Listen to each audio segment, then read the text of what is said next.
ETF index mutual funds నేర్చుకుని stock మార్కెట్లో రాణించాలనుకుంటున్నారా? వెంటనే ఈ నెంబర్కి కాల్ చేయండి. అమ్మ నమస్తే అమ్మ. నమస్తే అమ్మా. అమ్మ, ఎవరికైనా పిల్లలకి మొదట తల్లిదండ్రులే గురువు. ఉం. అలాంటి గురువులు తల్లిదండ్రులు ఇంట్లో ఉన్నప్పుడు మనం పిల్లలకి స్కూల్కి పంపించేటప్పుడు పిల్లల్ని ఎలాంటివి జాగ్రత్తలు కానీ ఎలాంటి విషయాలు వాళ్ళకి ఖచ్చితంగా నేర్పించాలి అంటారు? అమ్మ, మీరన్నారు గురువులని తల్లి తొలి గురువు, మలి గురువు తండ్రి రెండో గురువు, మూడో గురువు మనకు ఉపాధ్యాయుడు ఎవరన్నా కానీ బయట ఎవరైనా కానీ. కనుక తల్లి దగ్గర తల్లి నేర్పాల్సిన కడుపులో ఉండగానే గాలి పీల్చటాలు అలాంటివన్నీ నేర్పినా, పొత్తిళ్లల్లో ఉండగానే కాలకృత్యాలు అవన్నీ నేర్పినా, పాలు తాగడం నేర్పినా, కూర్చోవడం వచ్చిన తర్వాత అన్నం తినడం నేర్పినా, అడుగులు వేయడం నేర్పినా, ఇంతవరకు తల్లి మాత్రమే చేస్తుంది. అడుగులు వేయడం మొదలు పెట్టాక తండ్రి కూడా చేస్తాడు. ఒక మాట చెప్తారు, తల్లి లోకానికి బిడ్డని పరిచయం చేస్తే తండ్రి బిడ్డకి లోకాన్ని పరిచయం చేస్తాడట, బయటికి తీసుకెళ్ళి. అంటే ఒక ఆదర్శప్రాయంగా ఒకప్పుడు ఉన్నమాట. ఇప్పుడు రెండూ జరుగుతున్నాయి అనుకోండి. అంటే తల్లి లోకానికి పరిచయం చేయడంలో మార్పేం లేకపోయినా లోకాన్ని పరిచయం చేయడం తండ్రితో పాటు తల్లి కూడా చేయడం జరుగుతుంది. ఇవి చేసేటప్పుడు తల్లిదండ్రులు కొంచెం ఆదర్శప్రాయంగానే ఉండాలి. పిల్లలు ఎదురుగా వాళ్ళు ఎలా ఉండాలనుకుంటున్నారో వీళ్ళు అలా ఉంటే గాని పిల్లలు చూసి నేర్చుకునేది ఎక్కువ, విని నేర్చుకునేది. మనం చెప్పింది ఆచరించరు, మనం చేసేదాన్ని వింటారు, మనం చేసేదాన్ని చూస్తారు, దాన్ని బట్టి అనుసరిస్తారు. కనుక కొన్ని మంచి అలవాట్లు తప్పనిసరిగా చేయాలి. వాళ్ళకి ఏంటంటే బడికి పంపించే లోపల వాళ్ళకి టాయిలెట్ హ్యాబిట్స్ బాగా రావాలమ్మా. అక్కడికి వెళ్ళి బట్టలు తడుపుకోవడం కానీ పాడు చేయడం కానీ చేయకుండా, ఎందుకంటే మరీ 2.5-3 ఏళ్లకే పంపిస్తున్నారు. అది బాధాకరంగా ఉంది. ఏమాత్రం అవకాశం ఉన్న 5 ఏళ్ల వరకు పిల్లల్ని పంపించకుండా ఉండాలమ్మా. చక్రవర్తుల్లాగా చూసుకోవాలి పిల్లల్ని 5 ఏళ్ల దాకా. తర్వాత సరే 5 ఏళ్ల వరకు మాత్రం పంపించకుండా చూసుకోగలిగితే చాలు. అందుకంటే అది ఫార్మేటివ్ ఏజ్. ఫార్మేటివ్ ఏజ్ అంటే వ్యక్తిత్వం ఫార్మ్ అవ్వదు, అభిప్రాయాలు ఫామ్ అవుతాయి. ఒక్కొక్కళ్ళ గురించి వాళ్ళ అభిప్రాయాలు మనసులో సొలిడిఫై అయ్యేటటువంటి కాదు, బయటికి చెప్పరు కానీ లోపల ఎక్కడో అంతరాంతరాల్లో ఉంటాయి. కనుక చాలా జాగ్రత్తగా జీవితం అంటే ఆనందంగా ఉంటుంది, మనం చక్కగా బతకాలి, నిరాశ నిస్పృహలు కాదు అనేటటువంటి అభిప్రాయం కలిగేటట్టుగా వాళ్ళు ఆడిందాట పాడింది పాటగా నడపాలి. 6వ ఏడు వచ్చిందనుకో మన మాట వాళ్ళు వినాలి, అట్లా పెంచాలి. కనుక ఈ లోపల 5 ఏళ్ల దాకా పంపకపోతే చాలా మంచిది, కానీ పంపుతున్నాను కదా. పంపే లోపల ప్రధానంగా చేయాల్సింది ఏమిటంటే టాయిలెట్ హ్యాబిట్స్ రావాలి. వాళ్ళంతటి వాళ్ళు చెప్పగలగాలి. వాళ్ళే పక్కన సూపర్విజన్ ఉంటారు చిన్నతనంలో వాళ్ళకి, కానీ వీళ్ళంతటి వీళ్ళే తమ పనులు చేసుకుని వాష్ చేసుకుని రాగలగాలి. అది నేర్పించాలి. చాలా మంది పిల్లలకి రాదు. అవునమ్మా. పాపం టీచర్లు ఆయాలో చేస్తారు. శ్రద్ధ కలిగిన వాళ్ళైతే ఆయా బాగానే చేస్తుంది, లేకపోతే ఇంటికి వచ్చాక పిల్లల బట్టలు తడి సర్దుకోవాల్సి ఉంటుంది కదా. అందుకని ముందర అది నేర్పాలి. తర్వాత తినడం నేర్పించాలి. మనకి ఇప్పుడు అతి భయంకరమైన పని ఏమిటంటే సమయం కలిసి వస్తుందని చెప్పి టీవీ పెట్టో, ఒకప్పుడు ఇప్పుడైతే సెల్ ఫోన్ చేతికి ఇచ్చి వాడు ఏం తింటున్నాడో వాడికి తెలియకుండా తల్లి నోట్లో కుక్కేస్తుంది. 5 నిమిషాల్లో అయిపోవాలి పిల్లడికి తిండి, తన పని తనకి వెళ్ళిపోవాలి, మళ్ళీ తను పెట్టుకోవాలి. నిజంగా అలాగే ఇప్పుడు పరిస్థితి. అలాగే అట్లా కాకుండా పిల్లలు ప్రతి ముద్ద ఆనందిస్తూ తినేటి పెట్టాలి. బాగుందా నాన్న, నెయ్యి ఇంకొంచెం వేయినా, ఉప్పు సరిపోయిందా, కమ్మగా ఉందా, నిన్నటిది బాగుందా, ఇవాటిది బాగుందా, ఇలాంటి ప్రశ్నలు అడుగుతూ గనక తెల్లన్నం పెట్టింది అనుకోండి, వాడికి ఆహారం ఎలా అంటే భౌతిక శరీరంతో పాటు మానసిక శరీరానికి కూడా ఆహారం వస్తుంది. ఇద్దరి మధ్య బాండ్ పెరుగుతుంది. రేపు పొద్దున తల్లి మీద ప్రేమగా పిల్లవాడు ఉండాలంటే ఈ మాటలు లేకపోతే ప్రేమ ఎలా ఉంటుందమ్మా? నువ్వు ఎంత యాంత్రికంగా వాడిని చూసావో, నువ్వు వృద్ధాప్యం వచ్చాక నీ కొడుకు నిన్ను అంత యాంత్రికంగానే చూస్తాడు. మానవత్వంతో చూడాలి, చక్కగా అనుబంధంతో, ప్రేమతో, ఇమోషన్తో చూడాలి.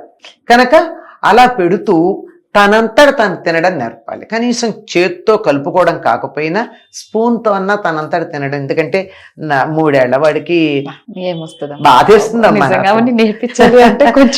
నేర్పించడం పర్వాలా, నేర్పించాలి, అందులో అనుమానం ఏం లేదు. కానీ వాడిని స్కూల్ పంపడం అన్న దగ్గరే నాకు బాధేస్తుంది. కానీ తప్పక పంపిస్తున్నారు ఇప్పుడు. అలాగే ఉంది కూడా అమ్మ. అది 5 ఏళ్ల వరకు ఉంచుకుంటే ఇంకా మీ పిల్లల్ని స్కూల్ పంపించట్లేదా అని అనిపించుకోవాల్సిన రోజు. అనిపించుకోవడం మాట నుంచి వీళ్ళు ఉద్యోగాలు చేయడమో లేకపోతే కిట్టి పార్టీలో, ఏదో ఒకటి. ఏదైతే ఏమి ఇంటి పట్టున ఉండకుండా పోవడానికి అని చెప్పి పోని. కొన్ని కుటుంబాల్లో చాలా ఆదర్శప్రాయంగా కనపడతాయమ్మా నాకు. ఆవిడ ఉద్యోగం చేస్తుంటే అతడు పిల్లల్ని చూసుకునే ఇల్లు ఉన్నాయి. నైట్ డ్యూటీలు చేస్తే తను చూడడం, లేదంటే తను డ్యూటీలు మార్చుకుని ఆల్టర్నేట్గా ఇద్దరు చూసుకోవడం చేసే కుటుంబాలు ఉన్నాయి. వాళ్ళ పిల్లలు చక్కగా ప్రేమాస్పదంగా ఉంటారు కూడా. చెప్పారు, తల్లిదండ్రుల ప్రేమ పూర్తిగా పొందారు కనుక వాళ్ళకి స్పూన్తోనైనా తినడం నేర్పించాలమ్మా. నీట్గా తినడం, చేతులు కడుక్కోవడం, కాళ్ళు కడుక్కోవడం, ఇట్లాంటివన్నీ నేర్పించాలి. తర్వాత ఎవరితో మాట్లాడాలి, ఎట్లా కూర్చోవాలి, గోళ్ళు కొరుక్కోకూడదు, ముక్కుల్లో వేడి పెట్టుకోకూడదు, ఇట్లాంటివన్నీ స్కూల్లో టీచర్ చెప్పే కన్నా తల్లే చెప్పి పంపిస్తే బాగుంటుంది. ఇంకా నర్సరీలో, ప్రీ నర్సరీ 3వ ఏడు రాగానే చేరుస్తారు. అక్కడికి వెళ్ళగానే మేమేం ఒక టీచరు ఒక పేరెంట్ మధ్య సంభాషణ చెప్తాను. I was a witness for it. అందుకు మీరు మా నుంచి ఏం ఎక్స్పెక్ట్ చేస్తున్నారు అని అడిగింది టీచర్. అంటే ఏమో నాకేం తెలుసండి, మీరు ఏం నేర్పిస్తే అది. మేము అక్షరాలు నేర్పించాము, పుస్తకాలు అక్కర్లేదు, చదువు నేర్పించాము అంది. సర్లేండి, 3 ఏళ్లకి చదువు ఏమిటి అని అడిగింది తల్లి. మరి ఏం నేర్పిస్తారు? ఏం నేర్పిస్తామంటే టాయిలెట్కి వెళ్ళడం నేర్పిస్తాము, కాళ్ళు కడుక్కోవడం అవన్నీను, టాయిలెట్ క్లీన్ అవ్వడం, తర్వాత గ్లాస్ ఎలా పట్టుకోవాలి, స్పూన్ ఎట్లా పట్టుకోవాలి, ఇవన్నీ నేర్పిస్తాము, ఆడుకోవడం నేర్పిస్తాము, మాట్లాడడం నేర్పిస్తాము, ఇవి చిన్న చిన్న రైమ్స్ చెప్తాము. చాలు కదండి అని అడిగింది టీచర్. ఇవన్నీ మా పిల్లలకి ఆల్రెడీ వచ్చండి అంది. మరి స్కూల్లో ఎందుకు చేరుస్తున్నారని అడిగింది. అంటే మళ్ళీ రేపొద్దున మీరు ఎల్కేజీలో సీట్ ఇవ్వరు కదా, అందుకని నర్సరీలో చేరుస్తున్నాను, ఊరికే అంతే, అంతకన్నా ఇంకేం లేదని నా తల్లి చెప్పడం జరిగింది. ఇది నేను విట్నెస్ ఈ సంభాషణకి. స్కూల్కి వెళ్ళడానికి ముందు నేర్పేది. పూర్వకాలం 5 ఏళ్లకి స్కూల్కి వెళ్ళేవారు, 1వ తరగతికి. అంతకుముందు అంటే మన ఎవ్వరికీ కూడా ఊహకు అందని రోజుల్లే అమ్మ, సుమారుగా 700-800 ఏళ్ళు అట్లా. అప్పట్లో పిల్లల్ని పాఠశాలకి 200 ఏళ్ల క్రితం కూడా అదే, కొంచెం అటు ఇటుగానమాట. అప్పటి నుంచి ఇప్పటిదాకా ఒక్కొక్కటి ఒక్కొక్క స్థాయిలో అనమాట. పంపించక ముందు ఇంట్లోనే పిల్లలు చాలా నేర్చుకునేవారు.